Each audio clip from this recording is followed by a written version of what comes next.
After leaving China, I came to Canada. I thought that I've left authoritarian regime or the long arms of the Chinese Communist Party. I could finally be free. And I was, to an extent, but I guess I underestimated them. Ever since I started this channel, there has been so many questions about my authenticity. Am I even Chinese? Do I even speak Chinese? Why am I doing this? What is my motive? Today I'm gonna answer all these questions and explain why these answers matter beyond me. First of all, I get it. Most China YouTubers that you might be familiar with probably look like this. See the future, guys.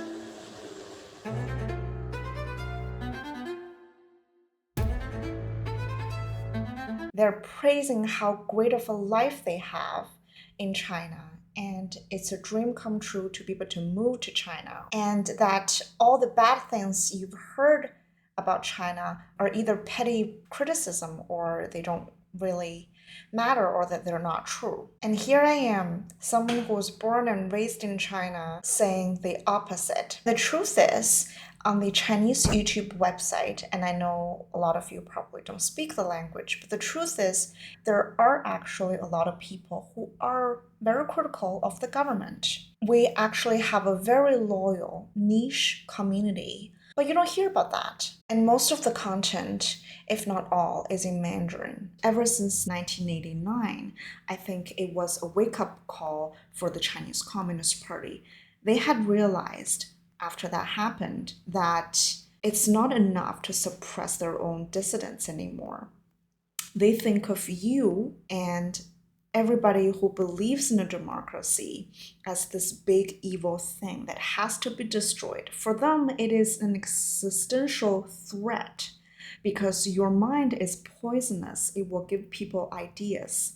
Your existence is a reminder to all the people trying to control in their own country that there is something better out there, that there is another possibility. And essentially that's what happened to the Chinese students who were protesting at Tiananmen Square because they believed there was an alternative and better way to structure power. And they just can't have that.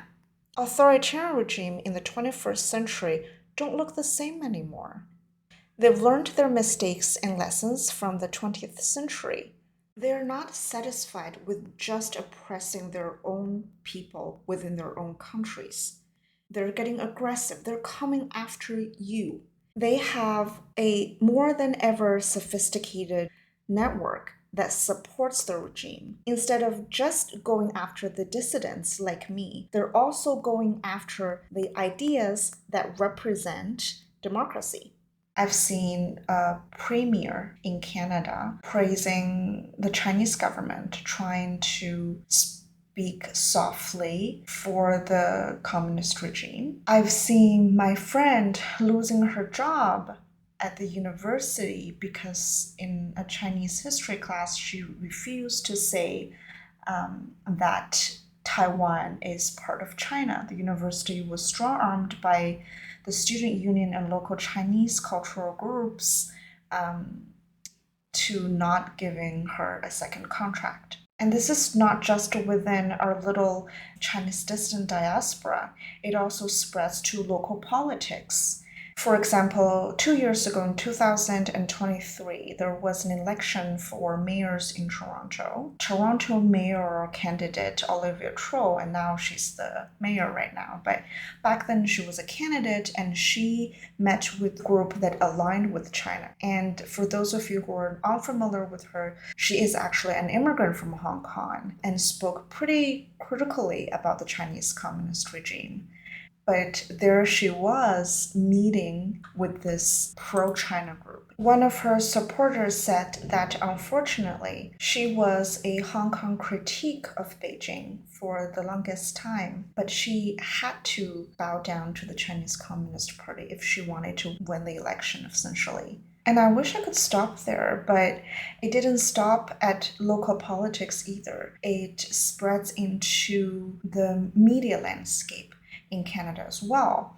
I've seen people who know the Chinese communist regime leaving Canadian newsrooms. I don't know exactly why, but they know a lot about China and they're critical of the authoritarian regime. On the other hand, I see over the years people who are pro-China have been in the industry playing their part of being, I guess, pushing the pro-China narrative. And to give you another example, on June 14th, CBC published an investigation that is our national broadcast company, it's the biggest newsroom in Canada, published an investigation into a Buddhist group on PEI, Prince Edward Island, tied to the Chinese Communist Party's United Front Work Department. So in the story, the reporter referred to Taiwan as the monk's home country and mentioned possible Chinese threats of invasion.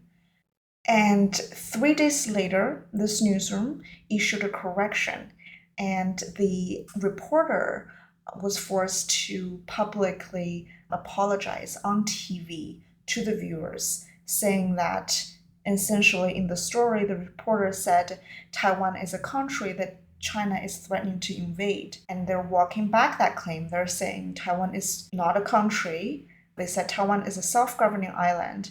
And there is dispute around who controls it, meaning that it could be the Chinese Communist Party. Canada, and like many countries in the West, is one of the middle powers. We don't have the resource that a big country like the US does. Therefore, we're more vulnerable to Chinese influence operations. And if you're sitting there wherever you are and thinking, oh, this is not our fight, they're only endangering the Chinese diaspora, think again, really think again, because they're coming after you. It's not just me saying that. According to a leaked document in 2013, when Xi Jinping was just rising to his power, a famous leaked internal Chinese memo known as Document 9, more formally the communique on the current stage of the ideological sphere. That's a mouthful. Listed the 7 perils faced by the Chinese Communist Party. There's Western constitutional democracy, then there's universal values, media independence, and civic participation. They don't want to hear anything that's going to challenge their power. They don't want to see, or anybody in China to see, the existence of you. So yeah, it's actually been frustrating, and I know my life would be a lot easier if I started to praise the Chinese Communist Party. And I know that all these trolls and brainwashed little pinks would stop calling me a traitor and all these things. But with good conscience, I can't. Well, it's just not the right thing to do.